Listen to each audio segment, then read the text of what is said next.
Mister chairman, मैं सबसे पहले वो रिपोर्ट पेश करूंगा जो स्टेट बैंक ने अक्टूबर 2018 के अंदर जारी की थी और उसके बाद अपनी गुफ्तगू को आगे बढ़ाऊंगा। ये मेरी इसमें कोई बात शामिल नहीं है, ये स्टेट बैंक ऑफ पाकिस्तान की रिपोर्ट है और मैं स्टेट बैंक ऑफ पाकिस्तान की रिपोर्ट से ये आदादशुमार आपके सामने पेश कर रहा हूं। इसको कोई पॉलिटिकल स्कोरिंग के लिए अपनी तरफ से आदादशुमार के सूरत में ना ले। स्टेट बैंक ऑफ पाकिस्तान ने कहा था कि इंपोर्ट की मालियत 60 अरब डॉलर से बढ़ने और एक्सपोर्ट 28 अरब डॉलर पे रहने की उम्मीद है, जिसमें 32 अरब डॉलर का फर्क है। 32 बिलियन डॉलर हमारा गैप है इंपोर्ट और एक्सपोर्ट के अंदर। ये पहली बात थी जो स्टेट बैंक ने अक्टूबर 2018 में अपनी रिपोर्ट में कही।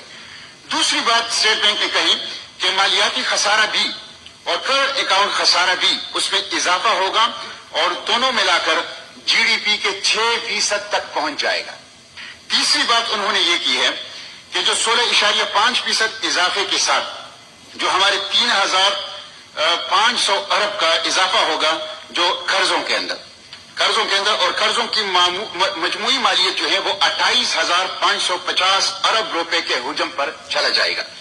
चौथी बात स्टेट बैंक ने अपनी रिपोर्ट में ये की है कि डॉलर के मुकाबले में रुपए की जो डिप्रिसिएशन हुई है उसके नतीजे में 1,100 अरब रुपए का कर्जा पाकिस्तानियों के ऊपर बढ़ गया है। पांचवी बात स्टेट बैंक ऑफ पाकिस्तान ने यह की है कि डेट टू जीडीपी रेशो जो है वो एफआरडीएल के मुताबिक fiscal responsibility and debt limitation act 2005 के मुताबिक ये 60% से ज्यादा नहीं होना चाहिए। ये डेट टू जीडीपी रेशो जो है वो अक्टूबर में 72.5% के ऊपर मौजूद था। ये चार बातें स्टेट बैंक ऑफ पाकिस्तान ने कही है। मिस्टर चेयरमैन, इसके तनाजुर में अगर हम देख लें तो हुकूमत ने गुज़िश्ता 7 माह में 39 अरब 80 अरब रुपए का कर्जा लिया है।